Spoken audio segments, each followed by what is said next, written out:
last time we did the first episode, and I got a lot of hate because we didn't give a proper introduction. So right now I will fix this because I don't think there are a lot of podcasts that are available that are so intercontinental, because I'm in Belgium. Luca, you're in Belgium, I assume. Yeah, I'm Belgium. Okay. No surprises. Pedro, you are in Brazil, but I Yeah, am but where? Portuguese. Yeah, but where are you in Brazil right now? Right now, São Paulo, Okay, and you, Luis? one of the I most mean, crowded cities in the world. The most what? One of the most crowded cities in the world. I cannot say the same about Leuven, but what about you, Luis? I'm in Connecticut, United States. Yeah, I think this is unique. We have 3 continents already. Okay, but actually, I think what I think Luca did a little bit better because my time was a little bit scarce this week. I think every week we should try to do something about the new league because it's really nice. Otherwise, I never follow Brazilian league or let's say MLS. And now I try to watch a little bit to be prepared about what you, Luis, are going to say. But I assume you follow more the Brazil Série A than the MLS, right? Yeah, I would say so. I'm currently following more the Saudi leagues, to be honest, but Brazilian A and B divisions, some of the C and even D, because of the friends you have there, scouting purpose. So those are the leagues that I follow the most, with MLS and USL here in my corner, being always on my sides too. Okay. But Luis, don't you want to tell us a little bit why are you in the US? How did you end up in US? What was your history behind US? Yeah, I'll go very short on my history. As a cliche as it looks, I tried to be a soccer player in Brazil. It was looking promising. I was 17 playing U20 already, but everybody was catching up, so I felt I was not gonna make it. So I didn't have the resilience to really try. And then I went to physical education degree. I took my license, started assistant coach and coaching on the youth side in Brazil, state level, and that brought me here to US for the first time. Those like summer experience for coaching, and then I kept going back and forth. I had a stint in Haiti as well with the Black Pearls Academy, as the U15 head coach. We had an amazing experience professionally and personally as well. I came back to Brazil, and I was back and forth between Brazil and US at that time, working a little bit longer in US and some teams that were youth, but not as competitive as MLS at that point. And then once I was attending the B and then A license in Brazil, I had the opportunity to increase my networking, and through there, I got invited to go to América Mineiro to be the performance analyst through Claudio Prates, and that's what it started. I had already as a coach in the youth in Brazil, you were the assistant coach of yourself, sometimes even the fitness coach, performance analyst, you're doing it all. So I started to develop my own process, my own mechanism. So I had my Excel spreadsheet, I had my macros and work on the video and all of that. And then what I built caught their attention. So I started there, it lasted a year, and then I took a year off. So I came back to US for a short period. When I came back to Brazil, I got invited to go back to America, this time as a U20 assistant coach. So my path is multi positions. And then we had our U23, so assistant coach for the U23. And by the end of the season, I got invited to go back to the analysis side, to take the leadership of the department. At that point, it was a performance analysis and a scouting department at one. So that was when we actually divided. So even though I was directing everything, I was not responsible for performance analysis. We had a main performance analyst, and I was actually leading the scouting side with other scouters. But I would oversee the process on the performance analysis. And from that, a connection got me in touch with Hartford Athletic here in the USL Championship. It was their first year in the professional soccer, and they wanted some consultancy on performance analysis, scouting. So I started helping them out by distance, and then after coming here to get to know the club, get to know the owner and the state a little bit more, the area, I got invited to come here to be the director of scouting and performance analysis, which was by the end of 19. And then we were heading towards the 2020 season. COVID hit. When we got back in track, there was some change in the coaching staff, and they invited me to be the assistant coach, which was a great experience with Roddy Jady, Tunisian former World Cup player from Southampton. Great experience. We achieved the playoffs for the first time.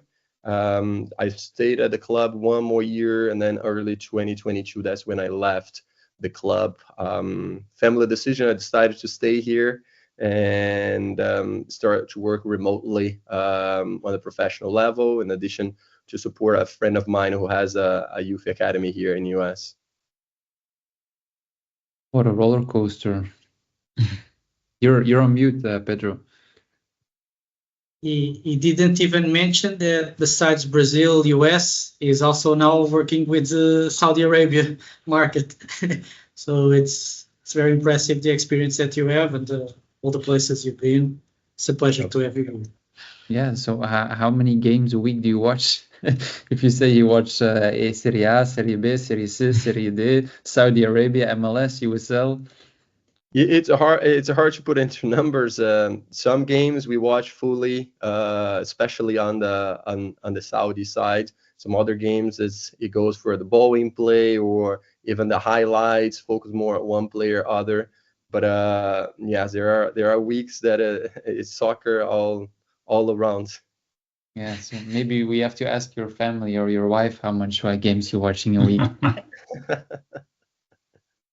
But assuming, and I don't want to, I want to make sure that Luca didn't prepare the Botafogo Palmeiras game for nothing. So let's start with that. How big of a shock? Because Pedro was telling me and updating me a little bit before the game, what is happening, etc. I tried to read, I tried to watch some summaries of the games, but how big of a shock was the game for us yesterday?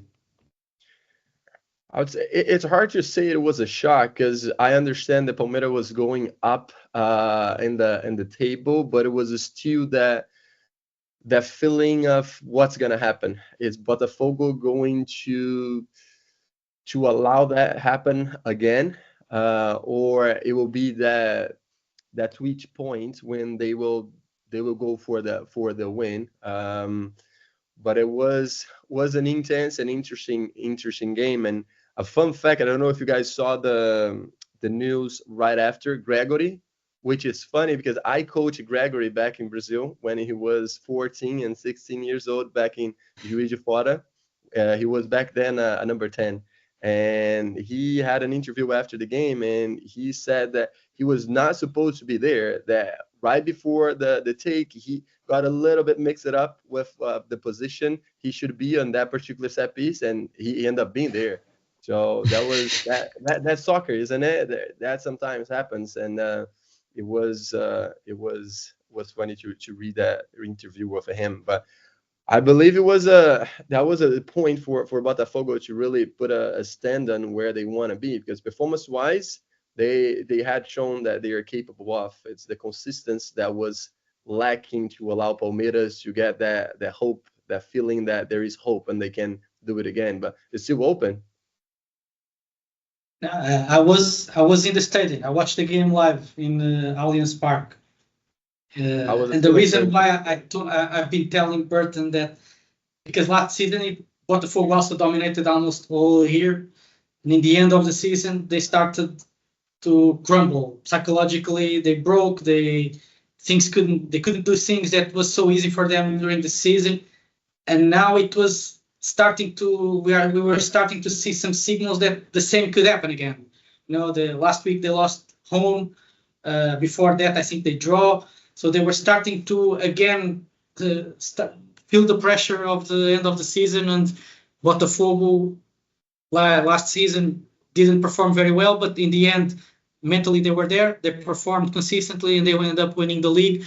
And I thought the same was going to happen, but it didn't. I mean, it's not over yet, but this is a big statement from Botafogo to go to Palmeiras' house, to beat Palmeiras in their stadium, against all these conversations that mentally they were going to break, they were going to go down.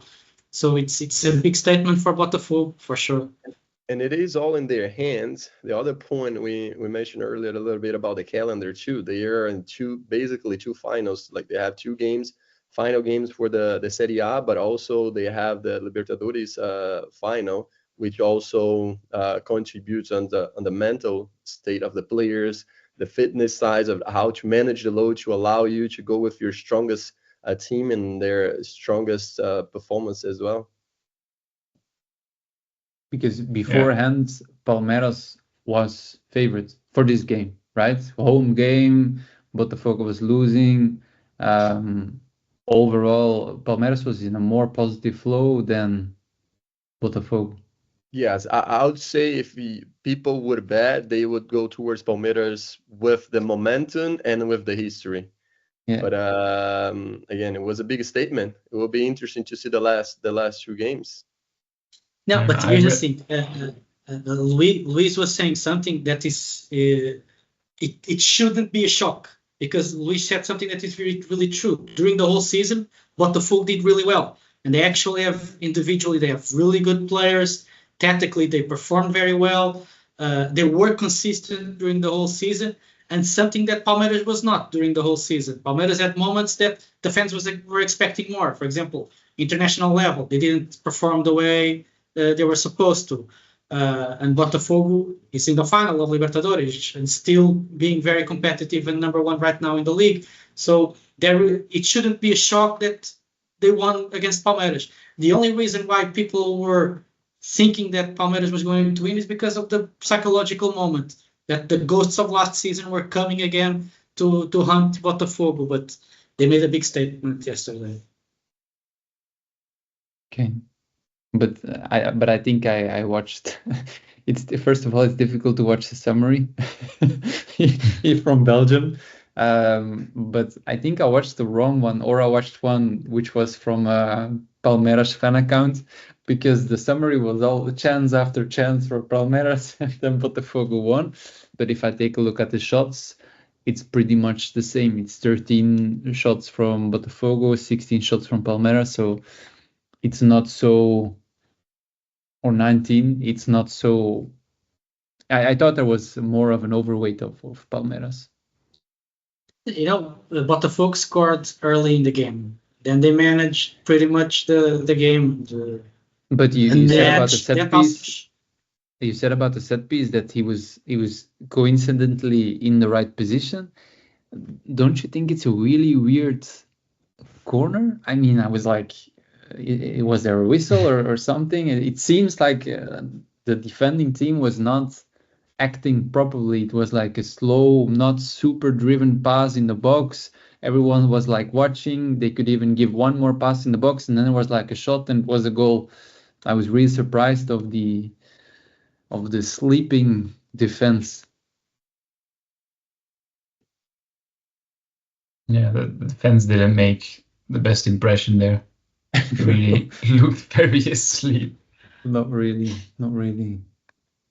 Yeah, but I think Botafogo was just more clinical, because you said they had almost the same amount of chances as Palmeiras, but they just scored, and Palmeiras in the 93rd minute did. But here's the thing: if we go like.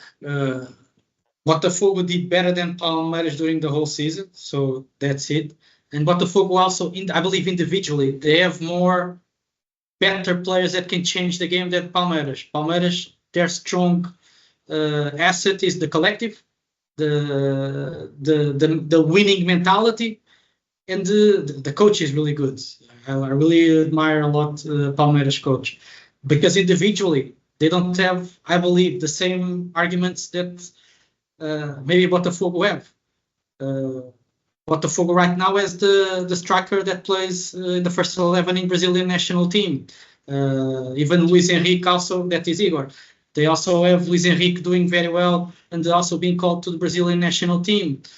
They have Alexandre as left back that played in Europe in big clubs and played in Portugal as well. So they have players that they are big players, and they performed well during the season. And that part, I think, allowed Botafogo to also push a little bit more by the second half of the season, is how they were able to, I wouldn't say rebuild, but reinforce the roster halfway through the season. That definitely pushed them forward. And then making the connection with the MLS when they brought Almada from MLS, it really increased the quality of their play. And to Lucas' points, in that particular game, they didn't have as many shots on goal or even XG, but they were more clinical. They convert their chances, and in the end of the day, that's all about. Luca, if you want to look at some data, Thiago Almada, I'm sure, is dominating or doing very well on progressive successful passes or passes that led to shots and goals. But especially on the progressive passes, I believe he can be one of the dominating midfielders in the league. But even if I check indeed on just amount of chances, just amount of shots created by Botafogo, you indeed see, if you take a look at the whole season, that there is indeed like a positive trend throughout the season, going from lower to higher. So you say that's because of the reinforced transfers they did in the middle. I would say it played a big role, and that goes for the performance on the field, but also with the mentality. You bring in some players who had some strong experience internationally. They are used to be winners, so that brings up and help the younger players to perform better too, even though they are still young. Yeah, I checked. Almada is second for progressive passes, so he's quite the acquisition. I forgot his name already. Acevedo. Oh, okay. He's first. But I think Thiago Almada is also going to Lyon, no? The end of the season. There are conversations about both of him and Luiz Henrique, since it is part of the same group. But there are more into that scope. Okay. I'm shocked that by now he's still here. I think the fact that he went to the US instead of straight to Europe, but delayed a little bit maybe his European transition, because he has that quality for sure. How old is he? Yeah. He's 23, but he plays for Argentine national team, if I'm not mistaken. He does good there, and maybe because it was more a choice of just playing to go to the MLS. No, it was a big shock when he went to the MLS, because I'm sure he had a lot of good options in Europe. But this also shows how strong the MLS is becoming, because they are attracting not just the youth players that Europe doesn't want or not ready for Europe. They're attracting youth kids that are actually on the list of many big European teams, and Thiago Almada is one of them. Mm-hmm.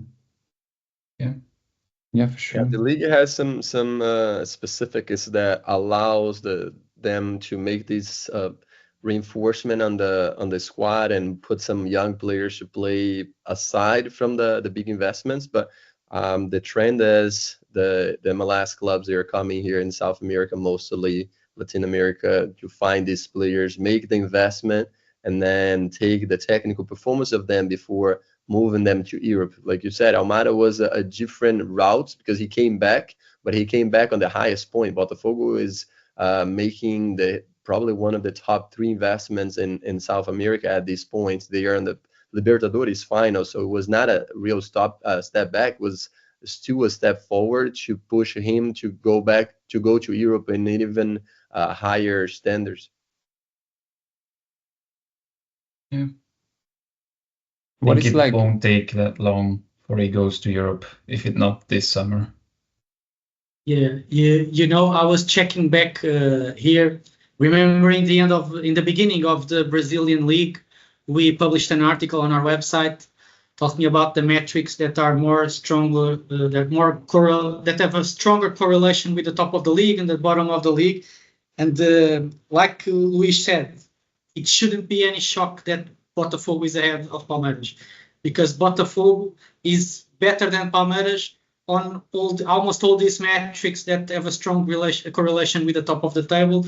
And they are doing also very well on the metrics that they should be avoiding to be on the bottom side of the table. So statistically, we shouldn't be shocked.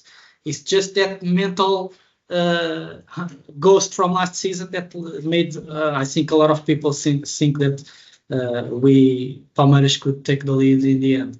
Because if you take a look at these metrics, Palmeiras is behind Botafogo on everything. Total successful passes on the final third, Botafogo is better. Total final third passes that are success, Botafogo is better. Total passes to the opponent box, Botafogo is better. Then on the negative side, they also have less ball possession losses in their defending half. So they are allowing less passes into their box. They are doing better on all these metrics than Botafogo. It should not be a shock. It's just a shock for me because you said it was going to be a shock. I should not claim I'm the expert. It's not just me. Even Luiz said that. Everybody was seeing the same thing happen from last season. Yeah, I think I saw all the betting sites were like, I think 4 times your money if Botafogo won, and only 1.5 or 2 times your money if Palmeiras won. So I think everyone was thinking Palmeiras would win. So yeah, maybe it was a big shock. I think it was. And you see Palmeiras coach. This group of Palmeiras players, they already won the league. They already won Libertadores. The coach won the league. The coach won Libertadores. This group of Botafogo players, this coach is not very. I don't think he has any title yet. I don't think he has any trophy. And the striker of Botafogo, I don't think he has any big national trophy yet. Even so. There were some reasons. Just motivated. You say that Palmeiras are less motivated because they've already been successful? Palmeiras has a lot. I don't know if you guys noticed, but for example, the pitch was not in the greatest shape it could be. Another reason is they complain a lot about their stadium, because they don't have full control of their stadium. For example, in yesterday's game, the stadium had less 10,000 seats of capacity because they were preparing for a show, for a concert, or they are still not fully dismantled from the last concert. So 10,000 less fans in the stadium because of this. And also the pitch was not in great shape. And not even talking that it's already artificial, but even being artificial was not in great shape. And sometimes they cannot even play in their own stadium. They have to play in other stadiums because their stadium is with a concert there or something. So they cannot practice many times there. They cannot play many times there. Yesterday they had less 10,000 fans in the stadium because of this. I think all this also has impact on the performance in the end of the day.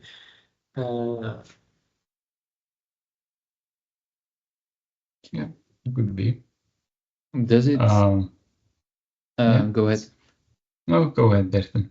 I would try to ask, does it offend you, Pedro or Luis, that when I watched all the games that I watched the last couple of days, that I think or have the feeling that the tempo is a lot lower than in. Yeah, I already see that it offends you.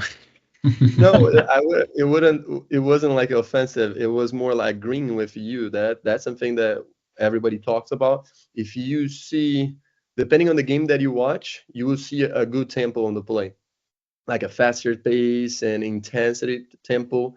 But some other games, it's definitely slower. And then the metrics will certainly reinforce that for happening. It's interesting to see how much correlation has with the teams that has higher tempo to be on the top of the table. And more intense and entertaining games even. Sometimes you see plays teams on low block and they're just passing side to side.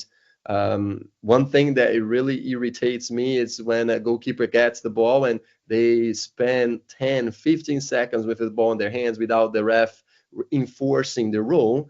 So that slows the game as well, trying to kill time. But overall, the pace and the tempo of the game, it's not as fast. And that's one thing we always bring back when we have the World Cup, the Clubs World Cup, when there is a Brazilian or even South America, but mostly Brazilian teams playing against European teams. It's the Brazilian teams are not used to play the full season or a good part of the season in a higher tempo and a higher intensity as most European teams. I don't believe, I understand, first of all, what Berton is saying is true. The tempo is slow. But in the defense of Brazilian football, there are no coach that can do better on this. Why? The problem is the schedules. They have a normal team can have maybe 100 games, almost 100 games a season between the state league, the national league, the cup league, the international competitions. It's too many games, and it's too many games across a continent. Brazil is almost a continent. You can travel by plane 5 hours from one side to the other with different temperatures. For example, in the south can be almost snowing. In the north, it's 30 degrees, and it's different weather, different a huge distance.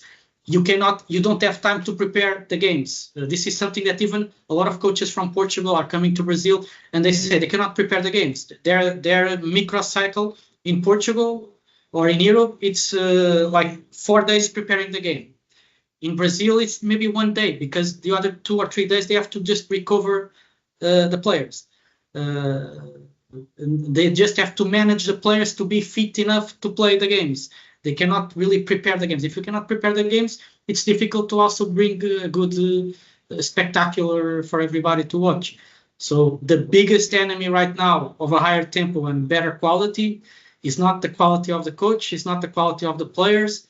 I believe it's the schedule. It doesn't allow the coaches to do much more than just recover players and put them on the pitch to play the next game, because they have the flight to catch, to play in the other side of the continent, and with 20 less degrees than what they have in their own stadium, their own town, it's very difficult to prepare a good show with these conditions, I believe. And it's very systemic, because you're talking about the context of some reasons why, and that goes back to a coach that comes in. So the South American coaches as well as European, when they come to Brazil, that's one thing they say. And you don't have time enough to prepare your team. Usually you have your preseason, but even the preseason is very short. And then you don't have time enough to make sure your players are all in your principles. They really buy in, they understand, they are able to not just perform, but also adapt to the changes of the game in a synchronized way. And then you go to a game, you don't have time to reinforce those principles, because you're, as Pedro said, you're just recovering. So that actually reinforces the importance of performance analysis, because there are teams, they go from one game to the other without really training much, and they need to do this these presentations, the video, use data to try to optimize their training schedule, and going for very specific training sessions. You cannot waste the time you have. You cannot waste the energy you can take from the player on the pitch. So everything needs to be very, very specific when you are in the training ground, to utilize the energy of the player to get what you want from it. Yeah, and totally agree. And you said a great point, because if you cannot have them on the pitch, at least while they are recovering, while they are traveling, let's feed them with some data training, or let's give them some information that can work on our behalf. And if we take a look at the clubs that lately have been performing better, for example, Palmeiras has been, I think, the most successful team in South America in the last 5 years, ever since this coaching staff arrived. And I know how they work. They worked in Sporting before, and they are Portuguese coaching staff. And they do a tremendous job on this now analytical side of the game, on the analysis of the game, of individual player development. So it just brings more reason for what you just said, that the team that is doing better lately is one of the teams that better uses technology and data to do a better job. Yeah. But would you say that at the moment, which competition or which league is the closest to European football? Is it the MLS or is it Brazil? Closest in what sense? Just if you would blank out the players and you give them a game, just without knowing the clubs, without knowing the faces, who do you think we will pick as closest to European football? The MLS or Serie A? I know it's a really hard question. I know you might not be looking for my answer, the answer that I'm going to have, but it really depends on the team, because here we have 20, right? If you pick maybe the 8 top teams, or even some teams that are on the bottom or middle of the table, they are performing well in some particular games. But I would say if you pick the 8 on the top of Brazil, yes. And then here in MLS, it also depends what team you're playing, because now talking a little bit. Sorry, go ahead. No, I'm not speaking about strength, like who would win, or because I'm not saying that the Brazil Serie A is stronger or weaker than a particular league in Europe. For me, watching the games, watching the summaries of the playoffs in the MLS, and I know that those are the top teams now, or should be the top teams. And watching a couple of games, but those were also more of the top teams, I had the feeling that the MLS games were closer, which I would not expect, closer to the European football, from like intensity, typical build-up, tactics, ways to try to score a goal, than in Brazil. But yeah, it's based on a small sample size, of course. Yeah, no, I didn't mean by any chance saying that it was a strength. I didn't understand that way. I'm with you. It was more the quality of the game, and then the intensity, not the strength of the teams. But I would say that MLS has more influence from Europe than Brazil. So that might be the reason why you see that correlation. Players from MLS, you have more European players in MLS than in Brazil. We have more European coaches there than in Brazil. In Brazil, the coaches are either Brazilian, South American, and nowadays Portuguese. And the Brazilian game, even though they are getting more structure, there is a lot of quality coaches there. There is still the individual component being bigger than some of the other leagues, I would say. I don't really agree with that.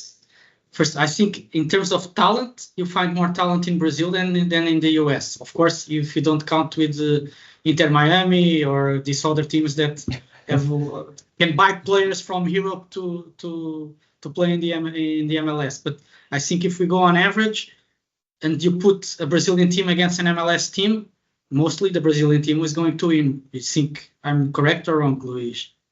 No, I think it might be, but going back to what Burton said, it's more of the identity, how the teams are playing. So I believe the MLS teams look more like European teams than the Brazilian teams do. Now, strength-wise, I don't think that was the point. But even on that, so if you go like head-on-head, I would go with the Brazilian team most of the times. And I believe even data can support this. If you go on that, the quality of the game, here's my take. The MLS is built in a way you don't have no team gets relegated. So this gives a lot of freedom for the clubs to take a lot more risks. You see a lot more shots, you see a lot more goals, you see a lot more clubs taking risks. They know they will not be relegated, so they are in for the show. In Brazil, it's not like that. You have to be more careful because you can actually get relegated, or you can actually not get qualified for Sul-Americana or for Libertadores, or you cannot get promoted. So you have to be a lot more careful. This has an impact on the show, on the quality of the game. I believe. And then again, because during the regular season of the MLS, you don't take any risks of being relegated. You can and there's a lot of teams that qualify for the playoffs. Almost, I think, more than half of the teams in each conference qualify for the playoffs, right? So you don't need to perform spectacular every. So you can manage your squad. So when you reach the playoffs, everybody is in top level because you can manage your squad very well.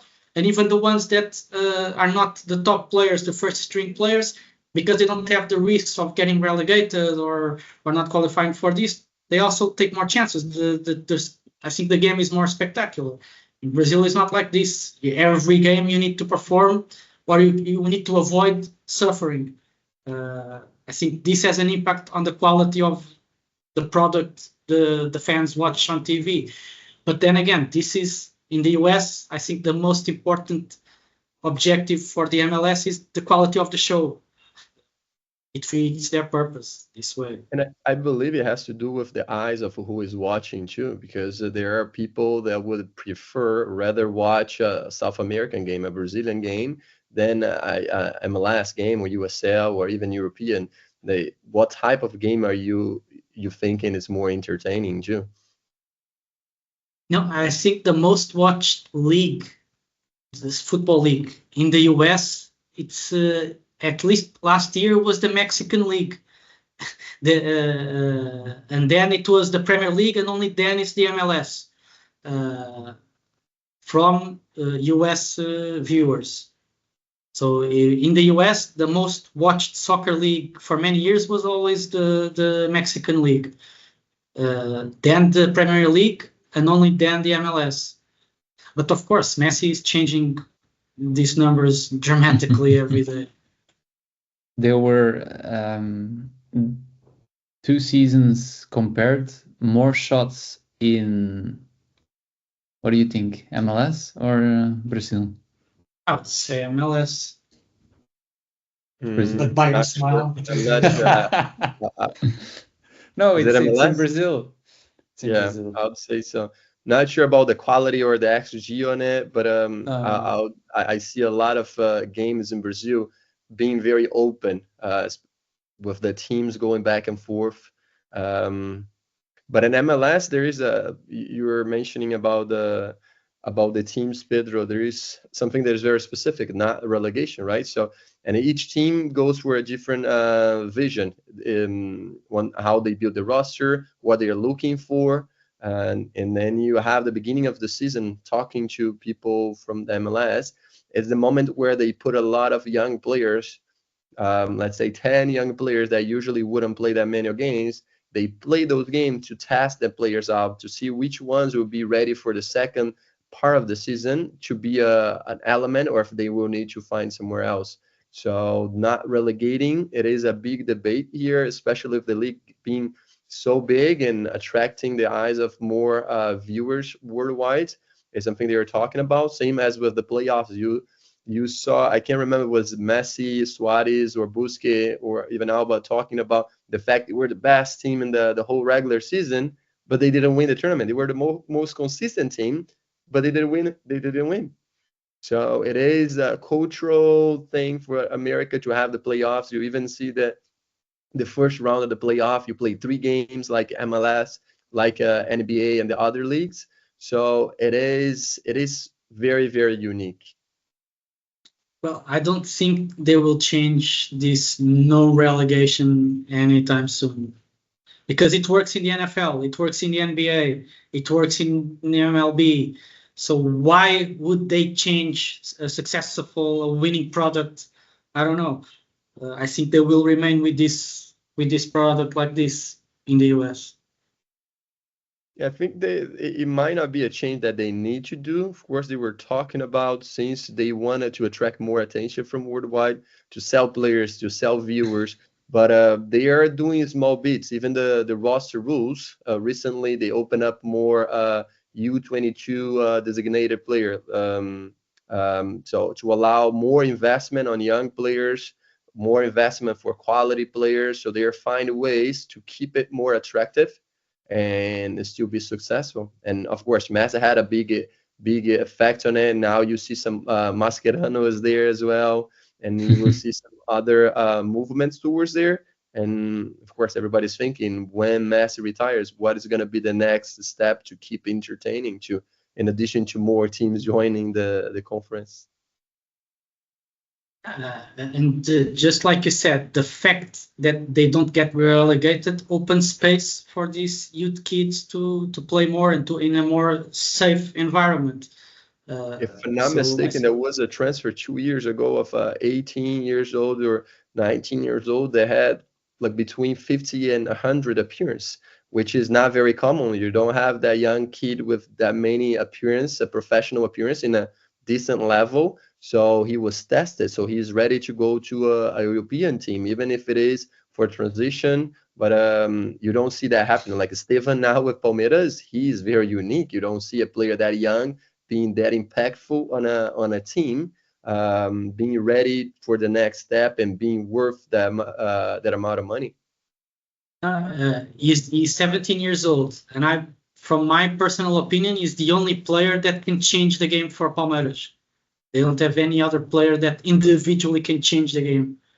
It's this 17-year-old kid, the only one that can do this. It's impressive. For European people, how good is he compared to players that went from Brazil to same age to Europe? Because I think eventually, did he already make a transfer? Yeah, he's going to Chelsea. He's going to Chelsea, but yes. So he made the transfer, but he stayed with Palmeiras. So he's still 17. Where should we put him in the order? Go first, Luiz. I think amongst the best. The expectation, the key part of some people analysis of his decision was why Chelsea. So there is the love, the passion for the club, but we know Chelsea's mentality recently with how many transfers they get and how many of these players actually get playing time and performance. But I would see him, for those who doubt him, he has definitely the potential to be in a couple of years from now like Vini Jr., somebody who went there and everybody was a little skeptical about it and then adapted well. I think that's the point. Even with Endrick now, and it was with Vitor Roque when he went to Barcelona, there is the patience that usually happens when a player is transferring from two different cultures, landscape and all, to let the player adapt to the playing style, to the city, to everything, to be able to fully performance. But I would put him amongst the top for sure. I agree that he has Vini level potential. And for example, if we go to the player that right now in the national team of Brazil is playing in his position, probably Savinho, that played last season in Spain. Now he's playing in Man City. I believe that even right now, at this moment, Estevão is better than Savinho. And not even talking about the capacity for him to develop and become even better. But at the moment, I believe Estevão would add more quality to the national team of Brazil than Savinho. And Savinho is a Manchester City player. And you mentioned playing really bad recently. But you mentioned Savinho, it really brings the point of the adaptation that I was talking about, because he went to the City group, but he didn't go straight away to Man City, and he could have gone to the U23 or whatever. But the time that he spent on Girona was very important for his development in many different ways. No, it was. I'm just saying I see more natural talent in Estevão than Savinho. Savinho, of course, it's a very good player, tremendous player.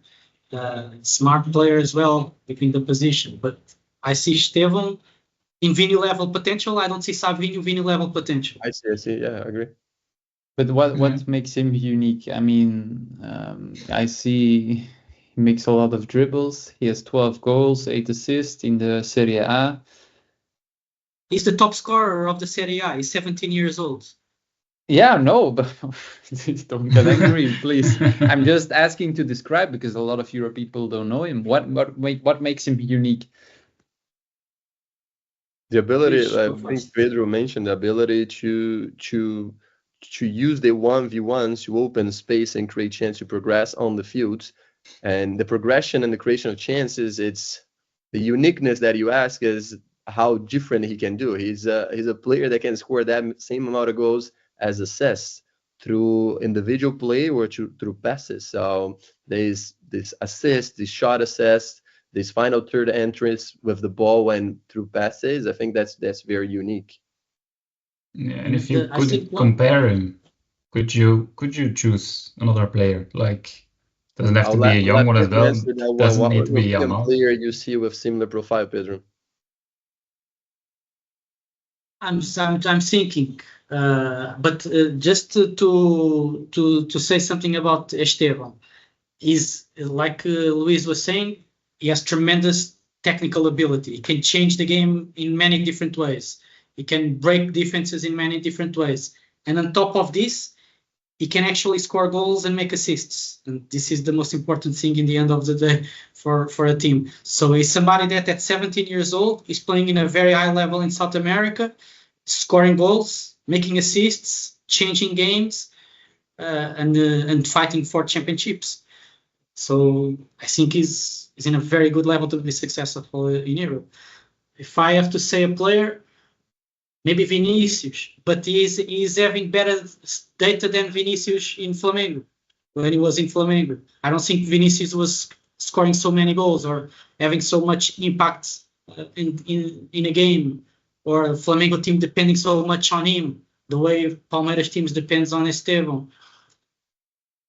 So, he's indeed having a similar profile, but as I remember, the first years of Vini at Madrid, he was not really creating a lot of chances or finishing, but no, he also needed some time to adapt. They can be called similar just on the dribbling aspect, but I was just checking how much it was. But it seems like from the numbers, I think it would be close to what the biggest can reproduce, but he seems like Jeremy Doku, who can also give assists and scores, which is a really good combination. Yeah, he might not be as physical, like it's fast, but he certainly is more with his decision. And it's interesting that he's a player that has been talked about since he was 12 or 13, as far as I can remember, when he was actually at Cruzeiro, and he was treated about as the next big deal, same as Neymar, for example, until he made the transition to Palmeiras because of the project and all of that.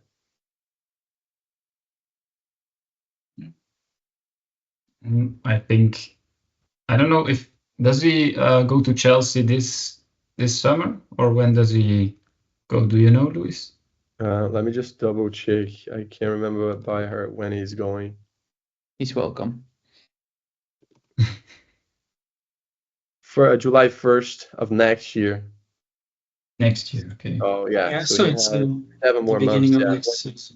2025, 26 season starts. So then we'll see Chelsea with Cole Palmer, with Estevao. Yeah, should be exciting. Can you give another good example of a player that went straight from Brazil Série A to the Premier League? I think it's a difficult step. To La Liga, for example, there are more examples, but immediately starting player to the Premier League on that position. Don't you have like Brazilian midfielders for Wolves or something? Gabriel. And who do you say, Luca? Gabriel Martinelli. Okay. Martinelli too. Don't you have like a defensive midfielder? Martinelli it's a very interesting case. Bruno Guimaraes was Lyon, I think, before. Oh yeah, that's true. That's true. They don't have like Wolves or something, like a midfielder went straight from, or Nottingham Forest, I think. João Gomes from Flamengo to Wolves. He went there recently. João Pedro went, but not straight to it, but he's doing well now with Brighton. Yeah, he's doing really well. So yeah, maybe you're right. Yeah, I think the most similar would be Martinelli. It's a winger, guys that scores goals. But But he struggled in the beginning, no? Martinelli? In the beginning, it was Yeah. Martinelli was not even coming from a big club. He was coming from a small club in Brazil. Yeah, he needed a few It was a years. tremendous impact. I think he was the one that broke this barrier that Burton is talking about, that who is coming from Brazil to have success in the Premier League straight away. Yeah. I'm I don't not, know. I'm If not- Martinelli did it, Estevão can do it. I'm not saying it's not possible, but I just couldn't recall a lot of examples that made like a huge impact. But No, I see that. And like Jesus, for example, of course, he had his moments at City, but I believe that usually you need adaptation periods that could be done at some other club or even within the club. Just you don't like Vini Jr. You go there, you might not go straight away and keep performing the same way, or like Neymar even. But nowadays, the level of South American soccer, I believe, is growing. The competition within the teams, that the gap is getting shorter in certain extents, that may help this transition too. And another factor, Estevão is being coached by a Portuguese coach, so that coached in Portugal, coached in Greece. No, it's true, man. So it has an impact. You know, the way they prepare the game, the way they teach the game, it has differences. I thought you were going to say he was coached by a Portuguese coach, so he will have a better education, preparation, etc. Is being coached by someone that coached in Europe. Yeah, I agree, but you try to adapt as a coach. But And I just to close on that one, I believe the clubs are a little bit more aware and willing to help that happen. It's not I'm gonna sell you a player to give me the money and that's it. Not even mentioning about the solidarity mechanism, but even some triggers on the contracts, the fact that you are starting to really establish yourself as a selling club, the relationship. So you start preparing your players better with a foreign language classes, and even on the mental side, preparing the player for that transition, because if he does well there are many doors that will be open for you as a club. yeah, for sure it's growing. But let us zoom in for the last part on the MLS, because I didn't watch the LA Galaxy game for nothing, please. Although it was So I'm assuming you're 8 going to goals. talk about another Brazilian player too, Who? Gabriel Peck. Oh, what a goal! I was lucky. The first game that I watched was I think 8 goals. Yeah, against Minnesota, 6-2. Yeah, it was and it was also with Paintsel, who played in Belgium, and Ricky Puig with a great assist. But that's all I saw. Yeah, I thought you were talking about Gabriel Mack from Grêmio, okay, but you're talking about Gabriel Peck. Not everything is about Grêmio, Pedro. Yeah, it's a player that will probably make the transition to Europe without even playing, and to Chelsea probably without even playing in the first league of Brazil. Okay, but who Luis, do you think, if you have to put all your money down right now, is going to win the MLS? I will make a different predictions. Let's talk about conference, I would say LA and Orlando will make the final. Okay. Mm-hmm. So that's my prediction. And then LA might have a couple more. It's towards LA a little bit. I think momentum. That would be my guess. But I would bet on both of them make the final in a very quality game. What do you think about the game? Well, like I said, I first watched a couple of Brazilian games, and then I watched that game. So, but it was a lot higher tempo, because but that also says a lot about the defense, that there were like 8 goals. But overall, I was positively surprised actually by the quality. I expected it worse, but that's because the last game of the MLS that I saw was like way back. So I was positively surprised. I don't know, Luca, Do you have the same feeling, or am I just saying weird stuff? I haven't seen that many games. I have seen like when I think Messi's few first games I saw, just because I was interested if he was really gonna lay back or still want to perform and win anything. So, but it was a positive surprise. What you said, maybe the fact that there was 8 goals in that game, I didn't see that, but maybe that's an indication of the defense. Maybe more the league more focused on a little bit more on entertainment, because 8 goals, it's entertaining to see, but I don't know if that's can be that I'm totally wrong, that it was just a fantastic game attacking wise for that team. But I was surprised. It was nice to watch games from MLS. Not like I was bored or thinking, oh my god, I can even play there or something. So it was good. But Luiz, this is a good point, and I want to ask you a question. There was 8 goals. This is really fun to watch, or this is just really fun to watch, or tactically there was actually something really interesting that led to 8 goals, or it was just fun to watch because it was crazy? For me, no. Because if I can choose, I rather have a 1-0, which is a really intense game and tight, than a 6-2. But overall, I saw a lot of tactical similarities than in European football. But still, sometimes the defensive errors made seemed a little bit like you see in academy football. But overall, again, but it's just when you see something that is spectacular or you think, wow, nice, it's more individually. Like individual players making the difference. I like Peck or like Paintsel, and that's more of a bad defense in my opinion than well attacked.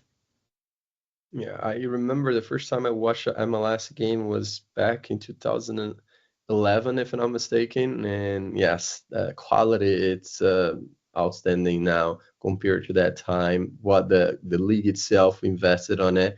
And there is a conversation on the back room of everybody that is on the MLS, similar to other leagues, the fact that you have a specific money to invest. You have your designated players, your U22 players, that you can go abroad in addition to the ones that are already here or got a green card or citizenship.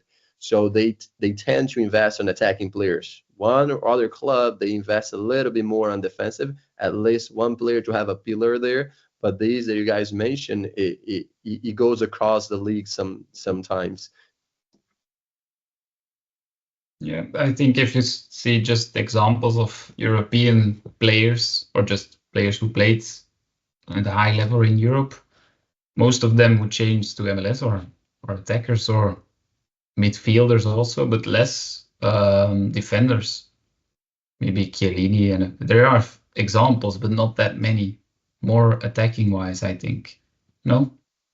Yeah, that's what I believe. And people talk about the investment is usually on the attacking side. To your point, if you win a game 6-2, if there is a game 6-2, that's entertaining for the public, most of it. So you bring those players who will create those moments. And for a team perspective, those are the players that can score. Of course, you still bring in some quality players in the back, but the amount of money that you have to invest, it's very much like a puzzle, like any other team when you are building your roster. But here is a little bit more difficult. You have very specific rules on roster that you have a specific people just taking care of it inside the club, because you need to know how you're going to allocate the money. If you lose this player, where you're going to bring. So it's very interesting and delicate how you build your roster, where you invest your money. And there is another thing that different than other clubs. If you bring a lot of players and that doesn't work out next year, let's almost start from zero,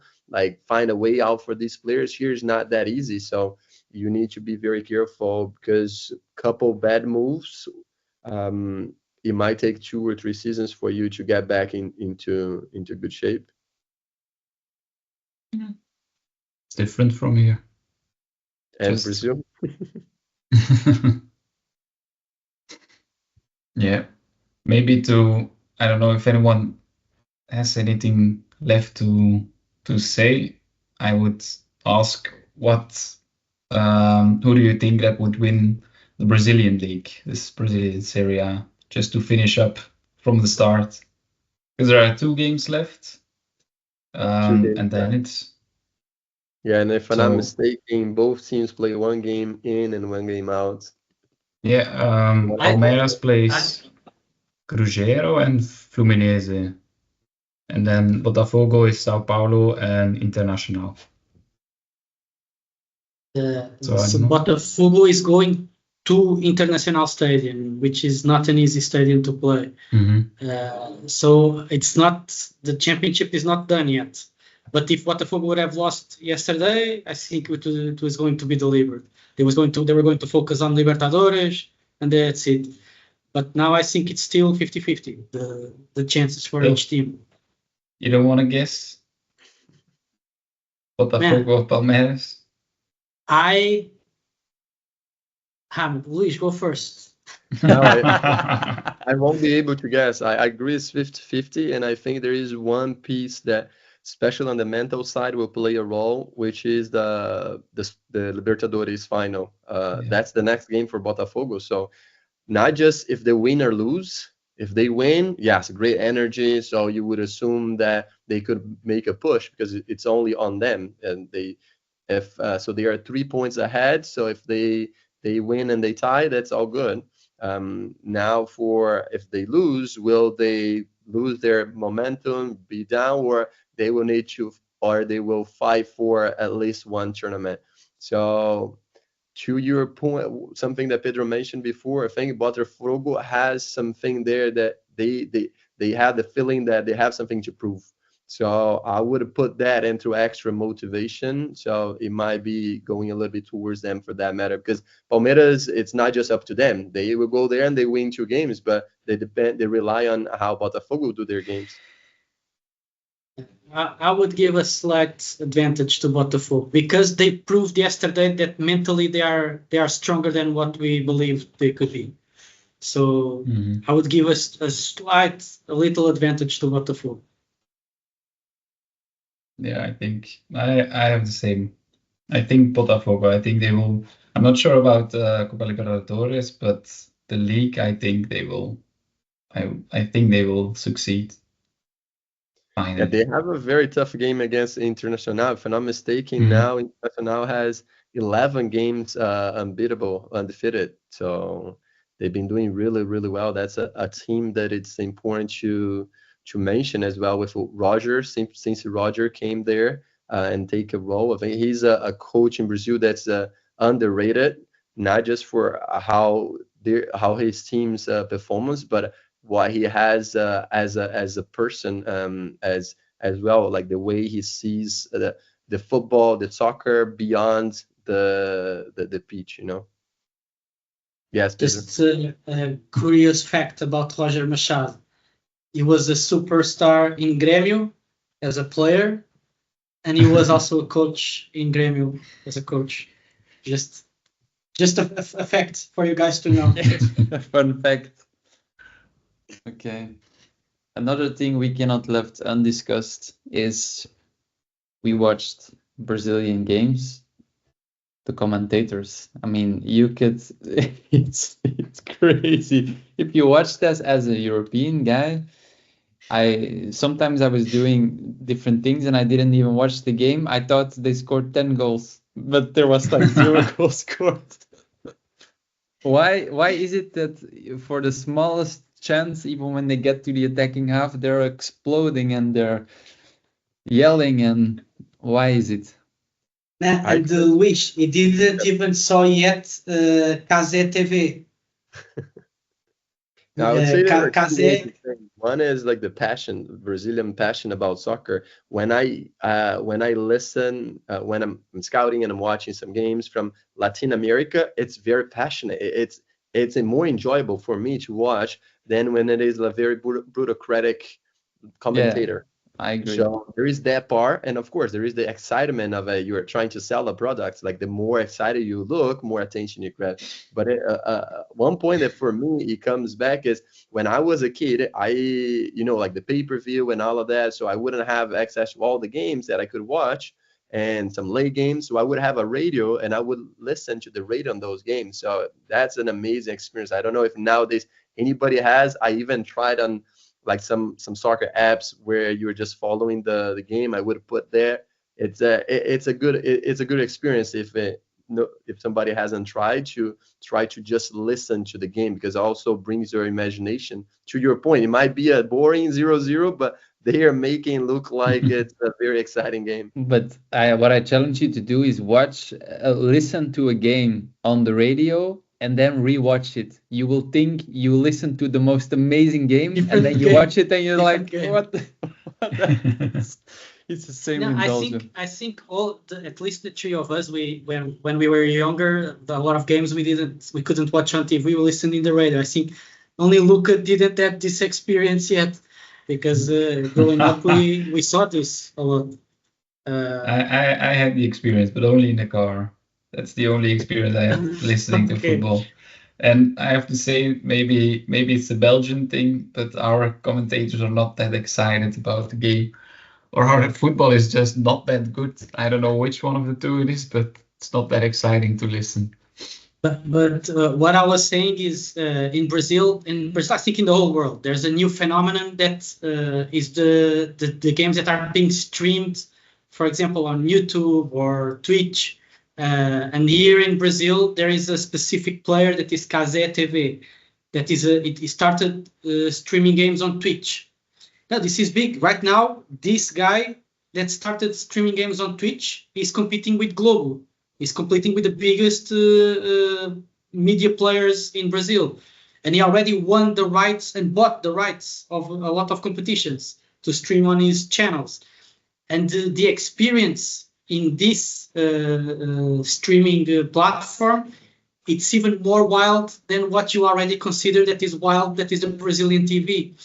And the reason why it's being successful is because I think Lucas said, and you said, and we said, it's very fun to watch. And maybe not for a 40-year-old or 50-year-old, but for the younger generations, like 10-year-old, 5-year-old, 7-year-old, they get a lot more their attention watching a game via Cazé TV than they watch a game via Globo or Record. And that gets their attention. And this is important. Even yesterday, I was in a conference that they talked about this subject. And even the guys from Globo or Record, that are the biggest TV players in Brazil, they were saying, we are learning lessons from Cazé TV because he is stealing viewers from us. He's stealing market from us. So they are adapting. I think they're going to become even more wilder in the future because of the experience of Cazé TV. So it's in Europe, we might see more and more of this because it's been very difficult for the clubs at the moment to get the attention of kids.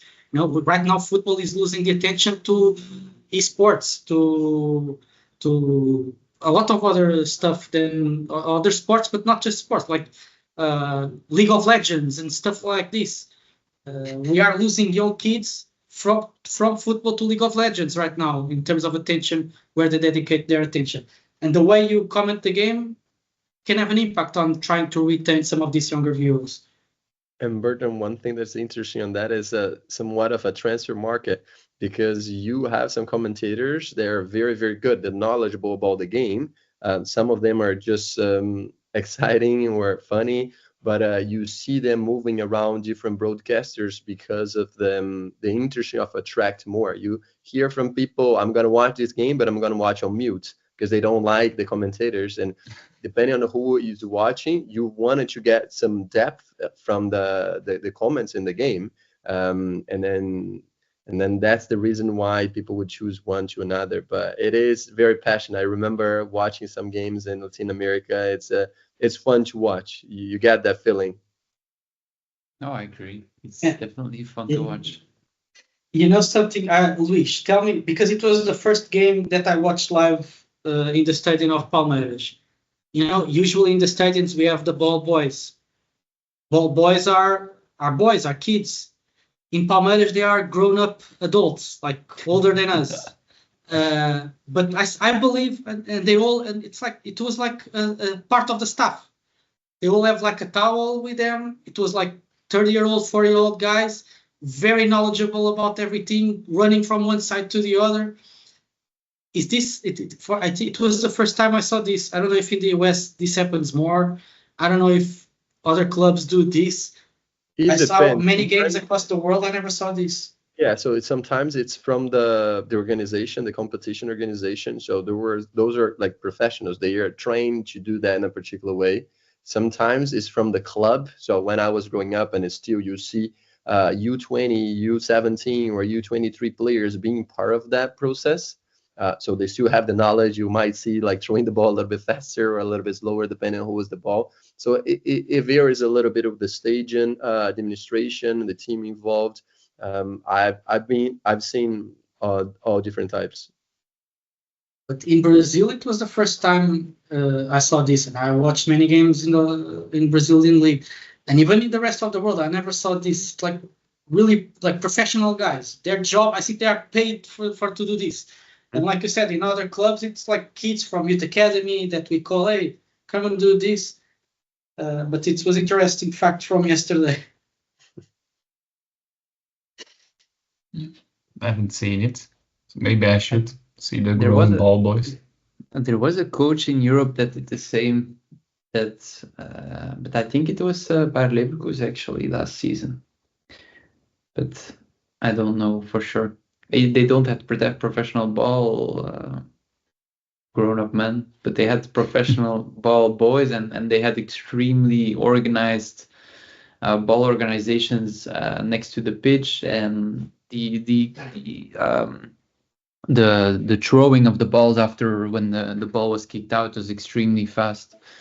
But I don't know who it was. I think it was Bayer Leverkusen, but I'm not 100% sure. Yeah, there are examples where there were goals scored just because the ball boy was very quick. So maybe teams know this and they're now trying to. The one with was it Jose Mourinho with Tottenham was the most famous one, I think. I believe. Yeah. There are some examples. Even the corner kicks. It was in Europe, I think Premier League. One of them just put the ball in the corner kick flag, just ready for it. Nobody really noticed, so the guy went there and then crossed it right away, and then they scored. Yeah, it was Liverpool, Barcelona, right? I think. Yeah. Divock Origi.